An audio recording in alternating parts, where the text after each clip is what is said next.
Hello student, स्वागत है आप सभी का एक बार फिर से हमारे इस ऑफिशियल यूट्यूब चैनल में जिसका नाम है एसोल सॉल्यूशन। मैं चंदन कुमार हाजिर हूं आप सभी के सामने अपनी एक और नई वीडियो के साथ। तो गाइस, आज के इस नई वीडियो में हम बात करेंगे उन सभी स्टूडेंट्स के लिए जो स्कूल ऑफ ओपन लर्निंग के स्टूडेंट्स हैं और वो अपने एग्जाम्स की तैयारी कर रहे हैं। आज 21 अगस्त है और आज ही के दिन उन सभी का जो है दोपहर की 3 बजे एग्जाम है।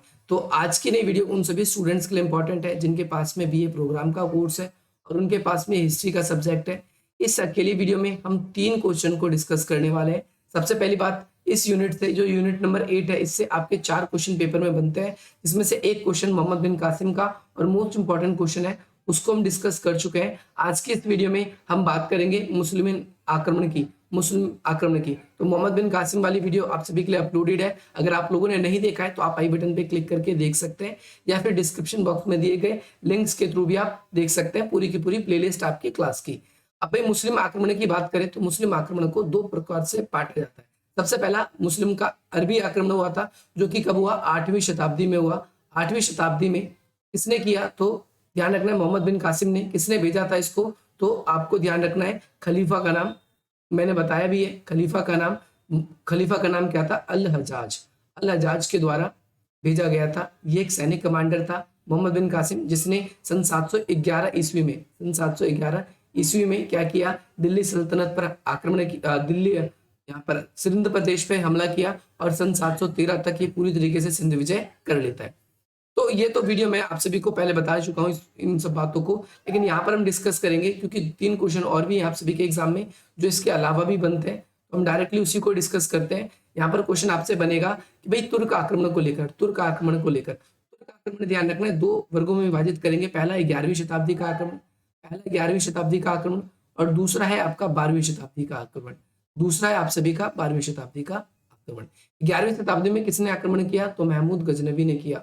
और सबसे ज्यादा बार एक मुस्लिम इन्वेजर जो भारत में उसने आक्रमण किए थे। नंबर 2 पे आप सभी को ध्यान रखना है, मोहम्मद गौरी। ये भी तुर्क ही था और ये भी तुर्क था, तो दोनों ही तुर्क थे। और जो महमूद गजनवी था, ये क्या करता था? ये लूटपाट के इरादे से भारत पर या सिंध पर आक्रमण करता था, लूटता था मंदिरों को और मूर्ति पूजा का विरोध करता था और मूर्ति पूजा मंदिरों का विध्वंस करके मूर्तियों को तोड़ ताड़ कर लूटपाट करके अपने देश चला जाता था। लेकिन मोहम्मद गौरी ने इसकी अलग नीति अपनाई। इसने क्या किया कि भाई स्थायी रूप से इस्लाम को यहाँ पर प्रचार करने के लिए अपना एक गुलाम, अपना एक दास, जिसका नाम था स्लेव, कुतुबुद्दीन ऐबक, उसको क्या किया गया था? दिल्ली सल्तनत पर या दिल्ली पर नियुक्त किया गया था, जिसके नाम पे आप सबको पता है आगे कुतुब मीनार भी बनता है। तो यहाँ पर हम बात करेंगे तुर्क आक्रमणकारी की। तो ध्यान रखना, इसकी कहानी अल्पतगीन से जुड़ी है। और जो अल्पतगीन है, ये था कौन? मैं आपको बता देता हूँ। महमूद गजनवी के जो पिता का मालिक था।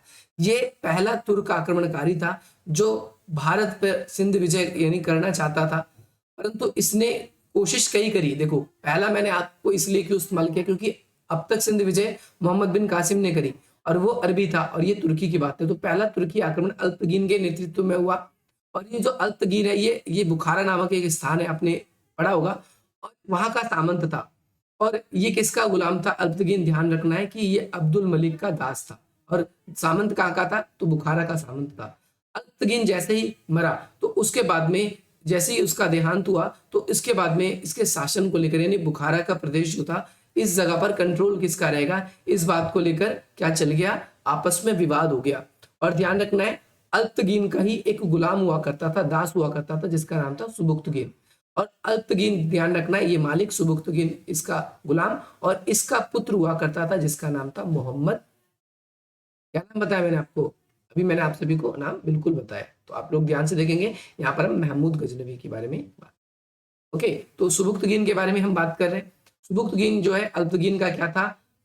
गुलाम था। और ध्यान रखना है, सुबुक्तगीन को एक उपाधि मिली थी, जिसे बोलते हैं अमीर उल उमरा। इसकी उपाधि इसको मिली हुई थी। इसके अलावा अल्पतगीन जो है, ध्यान रखना है आप सबको, अल्पतगीन ने क्या किया? बाद में उच्च पद पर नियुक्त हो गया। अल्पतगीन जो है आगे चल के उच्च पद पर नियुक्त हो गया। अल्पतगीन ने अपनी कन्या का विवाह जो है सुबुक्तगीन से कर दिया, यानी अपने दास से ही क्या कर दिया? अपनी पुत्री की विवाह कर दिया।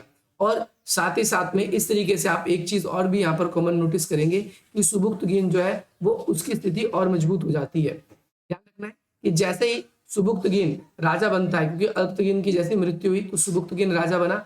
और ध्यान रखना है कि सुबुक्तगीन सबसे पहली बार भारत कब आया था, तो 986 से 87 में प्रथम बार भारत आया था। परंतु उसमें जो है किले के बाहर जो अनेक किले थे उनके बाहर ही वो रह पाया, वो इस क्षेत्र को पूरी तरीके से जीत नहीं पाया था, इस वजह से उसे खाली हाथ वहां से लूटने लगा। और सुबुक्तगीन का उसका पुत्र था, ठीक है। अब भाई सुबुक्तगीन जीतना चाहता था इस जगह पर सिंध प्रदेश को, परंतु जीत नहीं पाया। तो इसका जो है सुबुक्तगीन का जो है सामना जयपाल राजा से हुआ था, ध्यान रखना है। और सुबुक्तगीन हार गया था। तो सुबुक्तगीन का ही पुत्र था, मैंने आप सभी को बताया अभी कि वही वो चाहता था, सुबुक्तगीन का ही पुत्र था। आप सभी को ध्यान रखना है कौन सुबुक्तगीन का पुत्र था। तो हम जिसके बारे में बात कर रहे हैं महमूद गजनवी की। महमूद गजनवी ही क्या था, सुबुक्तगीन का पुत्र था। और सुबुक्तगीन सिंध को नहीं जीत पाता तो महमूद गजनवी जो है वो उसने इस बात की घोषणा कर दी थी कि भैया मैं क्या करूंगा, सिंध को जीतूंगा। और इस वजह से क्या होता है कि भाई सिंध पर आक्रमण करने की योजना बनाना स्टार्ट कर देता है। और इस तरीके से सुबुक्तगीन जो है असफल रहा। और इस बात का मोहम्मद जो गजनवी था उसने इस बात का प्रण लिया था कि मैं हर साल एक आक्रमण करूंगा और यहाँ पर जो है इन राजाओं को मैं कैसा करूंगा, इन सभी को जलील करूंगा। तो महमूद गजनवी ने सबसे पहला आक्रमण अपना कब किया, यहाँ पर आक्रमण की बात कर रहे हैं तो ये आक्रमण की बात करें सबसे पहला आक्रमण कब हुआ, सन 1000 ईस्वी में पहला आक्रमण हुआ।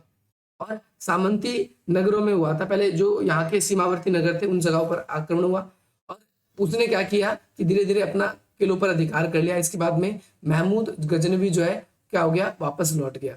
इस युद्ध को वहहिंद का युद्ध बोलते हैं, ध्यान रखना। कई लोग सरहिंद का युद्ध भी बोलते हैं, ये वहहिंद का युद्ध था।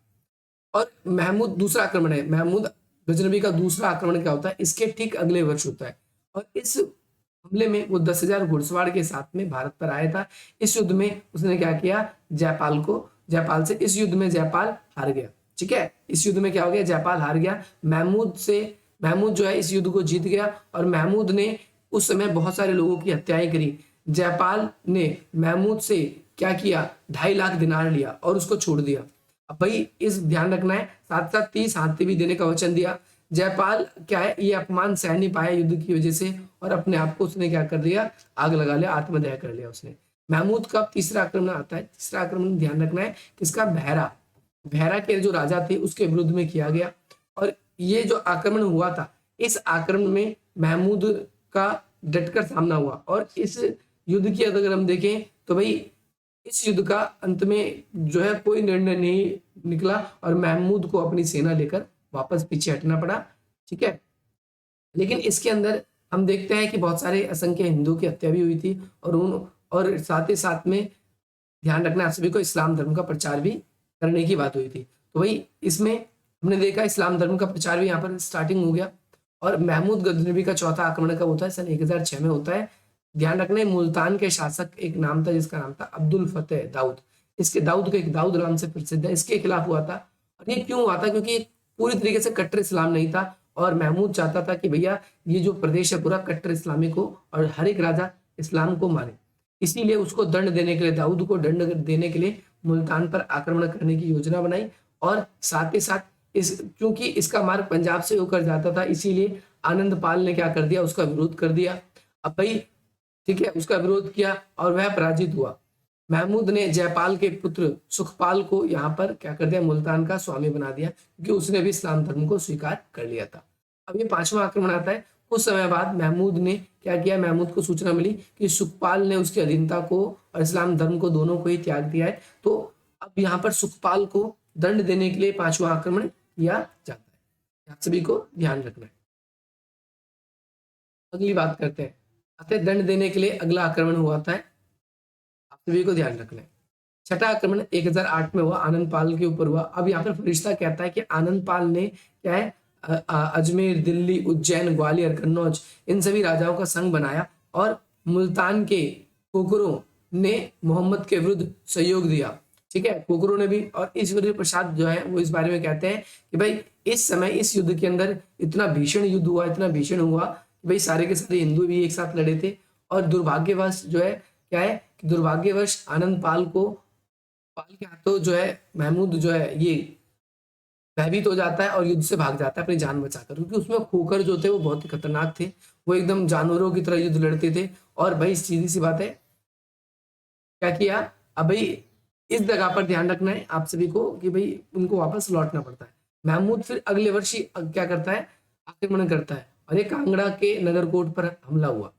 इसमें फरिश्ता जो एक विद्वान है, इनका कहना है कि इसमें 7,000 स्वर्ण दिनार और 700 मन चांदी उसे प्राप्त हुई थी। और ये इतनी स्वर्ण मुद्रा प्राप्त हुई उसको कि ये आप देख सकते हो, इसमें सोने जवाहरात हीरे मणि ये सारी की सारी चीजें इसे मिली। और 8वां आक्रमण है, इसी तरीके से आक्रमण है। ये आक्रमण आपसे वैसे तो कम पूछे जाएंगे और कोशिश ये करना कि अगर आक्रमण आपसे पूछे भी जाए तो आप इस आक्रमण को लिखने से बचना, आप दूसरे क्वेश्चन करने की कोशिश करना, क्योंकि ज्यादा लेंथी हो जाएंगे आप सभी के लिए। अगला हमला जो है सन 1010 में मुल्तान पर हुआ और हिंदू हिंदू शासक ने दाऊद को पराजित करके उसे दंड दिया था और हिंदू राजाओं को क्या करने के लिए, दंडित करने के लिए मोहम्मद जो है हमला किया था, महमूद गजनवी ने हमला किया था। 9वां आक्रमण आनंद पाल के विरुद्ध हुआ, क्योंकि पराजित होने के बाद में आनंद पाल ने साहस नहीं छोड़ा था और उसने क्या कर दिया, आगे चल के आप देखोगे कि उसने अपनी नई राजधानी बनाई थी जिसका नाम था ननंद नाहा नामक स्थान को राजधानी बनाई थी। वहां पर अपनी एक छोटी सी सेना भी एकत्रित करी और इस युद्ध के अंदर आप देखोगे कि आनंद पाल जो है उस बेचारे की उसमें मृत्यु भी हो जाती है। और उसके बाद में आनंद पाल जो है वो क्या करता है, आनंद पाल को महमूद हरा देता है। और साथ ही साथ में जो त्रिलोचन पाल है, त्रिलोचन पाल है जो वो इस युद्ध में आनंद पाल की सहायता करता है। और साथ ही साथ ध्यान रखना है कि त्रिलोचन पाल जो है महमूद को हरा देता है। महमूद जो है भागकर कश्मीर चला जाता है और वहां पर रहता है। कुछ समय बाद में वो वहां से फिर लौटता है और फिर इस पे हमला करता है, त्रिलोचन पाल पे। और इसके बाद में आप देखेंगे कि त्रिलोचन पाल जो है वो धीरे धीरे कमजोर होता जाता है और वो भी हार जाता है। 10वां हमला हम देखेंगे तो सन 1010 में हुआ और ये कहाँ पर हुआ था, थानेसर में हुआ था। थानेसर पे हुआ और हिंदू राजाओं ने वहां पर डटकर उसका सामना किया, परंतु अंत में उनकी भी पराजय हो गई। और थानेसर का किला जो है उससे बहुत सारी लूट मिली थी, इनको ध्यान रखना है। और उस लूट की वजह से जो है चक्र स्वामी की एक मूर्ति भी है जो बहुत सुंदर मूर्ति है, चक्र स्वामी की मूर्ति कृष्ण जी की थी, है ना। वो गजनवी रास्ते में ले गया उसको और उसने रास्ते में स्थान पर एक जगह पर फिकवा दी थी। 11वें हमले की बात करें तो 11वां हमला जो है ये कब हुआ, सन 1015 में हुआ और 1021 में। इसके बीच में हुआ था, थोड़े से इतिहासकारों के बीच में मतभेद है और ये कश्मीर के राजाओं के विरुद्ध में हुआ था, ये आप सभी को ध्यान रखना। 12वां आक्रमण की बात करें तो 12वां आक्रमण किसके खिलाफ हुआ, कन्नौज में हुआ। कब हुआ, महमूद ने किया, सन 1018 में किया। और साथ ही साथ में कन्नौज पे अधिकार कर लिया था और महमूद बुंदेल शहर पहुंचा और वहां पर जो है हरदत्त ने महमूद के सामने अपनी हार स्वीकार कर ली पहले ही। और मथुरा तक आप देखोगे महमूद का नियंत्रण जो है वो हो गया। फिर 13वां आक्रमण हम देखते हैं, ये आक्रमण कब हुआ, मथुरा के राजा के खिलाफ हुआ। और मथुरा में महमूद ने क्या करी थी, अपनी मूर्ति बनाई और जिसका सुंदरता का वर्णन लेखकों ने अपने कई लेखों में किया है कि उसने अपनी शक्ति का प्रदर्शन करने के लिए ही इस चीज को किया था। महमूद गजनवी का अब ये 14वां हमला है। और ध्यान रखना 14वां हमला आप सभी को वैसे तो इतना पूछेगा नहीं, आप डायरेक्टली लास्ट हमला याद रखेंगे कि महमूद गजनवी का जो आखिरी हमला है वो सोमनाथ मंदिर पे होता है। सोमनाथ मंदिर पे होता है और सोमनाथ मंदिर पे होता है, उस पे उनको अपार लूट मिली, इतनी लूट मिली कि कभी आज तक नहीं मिली। वो इवन दैट सोमनाथ मंदिर के दरवाजे तक वो खाड़ के ले जा रहे थे, परंतु रास्ते में ही उन्हें जाटों का उसे सामना करना पड़ता है। जाटों ने उस पर आक्रमण कर दिए और जाटों ने जब इस पे आक्रमण किए तो भाई उसको अपनी जान बचाकर भागना पड़ा और अगला हमला वो जाटों के विरुद्ध करता है, परंतु इस हमले में वो मारा जाता है। आप सभी को ध्यान रखना है। इस तरीके से जो महमूद गजनवी की था इसका चैप्टर हो गया क्लोज, ये आपको ध्यान रखना है। अब क्वेश्चन बनेगा आप सभी के लिए मोहम्मद गौरी से बनेगा। मोहम्मद गौरी कौन था, आप सभी को ध्यान रखना है कि ये दिल्ली सल्तनत का संस्थापक था। दिल्ली सल्तनत का संस्थापक इसलिए कहा जाता है इसको, देखो दिल्ली सल्तनत के संस्थापक इसको भी कहा जाता है कुतुबुद्दीन ऐबक को भी कहा जाता है और जो है वास्तविक संस्थापक की बात करें तो इल्तुतमिश को भी कहा जाता है, क्योंकि मोहम्मद गौरी ने कुतुबुद्दीन ऐबक को नियुक्त किया था। इसीलिए दिल्ली सल्तनत का स्थापना का श्रेय किसको जाता है, इसको जाता है। और दिल्ली सल्तनत का पहला दास सुल्तान कुतुबुद्दीन ऐबक बना, फिर इसका दास बना आगे चलकर इल्तुतमिश। तो आप सभी को ध्यान रखना है कि ये पूरी चैन थी दिल्ली सल्तनत के स्थापित होने की। और दिल्ली सल्तनत की स्थापना कैसे हुई तो आप सभी को ध्यान रखना है कि एक तो 1992 का युद्ध और 1996 का युद्ध, ये दो युद्ध आप सभी को ध्यान रखना है। तराइन की प्रथम लड़ाई, तराइन की प्रथम लड़ाई और तराइन की दूसरी लड़ाई। तराइन की प्रथम लड़ाई में जो है पृथ्वीराज चौहान जो है वो जीत जाते हैं, और तराइन की जो सेकंड लड़ाई थी इसमें पृथ्वीराज चौहान जो है वो हार जाते हैं। इसमें मोहम्मद गौरी जो है वो सेकंड तराइन की लड़ाई में जीत जाता है। और इसी तरीके से अपना फिर एक वो ताज जो है कुतुबुद्दीन ऐबक को संभालने के लिए दिल्ली सल्तनत को यहाँ छोड़ जाता है। परंतु कुतुबुद्दीन ऐबक ने, आप देखोगे ज्यादातर ऐसा ही हुआ कि उसने लाहौर से शासन करने की कोशिश करी थी, क्योंकि सीमांत प्रदेश पे हमले होने की संभावना रहती थी। इसीलिए दिल्ली, हालांकि कुतुबुद्दीन ऐबक कभी भी दिल्ली सल्तनत के तख्त पर भी नहीं बैठा था, ये आपको ध्यान रखना है। दिल्ली सल्तनत के तख्त पे भी नहीं बैठा, और पोलो खेलते हुए ये गिर गया था। पोलो खेलते हुए, क्योंकि 1206 में जब मोहम्मद गौरी की मृत्यु हुई तो ये सिर्फ लगभग 3 से 4 सालों तक ही शासन कर पाता है। 1210 में पोलो खेलते हुए घोड़े से गिरकर, ध्यान रखना, चैगान खेलते हुए घोड़े से गिरकर क्या है, कुतुबुद्दीन ऐबक की मृत्यु हो गई थी। और आप लोगों को दिल्ली सल्तनत के बारे में पढ़ना है तो आप सब पढ़ सकते हैं, इसके लिए वीडियो मैंने ऑलरेडी भी बना रखी है। तो अगर आप लोगों को ये वीडियो कैसी लगी आप बताना मुझे। इसके अलावा एक क्वेश्चन और भी आपके एग्जाम में बनेगा, उसमें बनेगा कि भाई जो तुर्क आक्रमण या मुस्लिम आक्रमण हुए उसके आक्रमण के क्या परिणाम निकले। तो आपको 3 परिणाम बताने, एक राजनीतिक परिणाम, एक आर्थिक परिणाम, एक सामाजिक परिणाम और एक सांस्कृतिक परिणाम। ये परिणाम आप सभी को याद रखना है। तो 3 परिणाम के अंदर आप सभी को ध्यान रखना है। सबसे पहले राजनीतिक परिणाम की बात करें तो राजनीतिक परिणाम ये हुआ कि हिंदू शाही राजवंश जो है वो मुस्लिम आक्रमण के बाद में खत्म होने लगा। दूसरी बात, इस्लाम धर्म का प्रचार होने लगा। तीसरी बात जो है, जो राजधर्म जो है, ज्यादातर राजाओं ने इस्लाम धर्म को स्वीकार करना शुरू कर दिया, या फिर इस्लाम धर्म की जो है अधीनस्था स्वीकार करनी शुरू कर दी।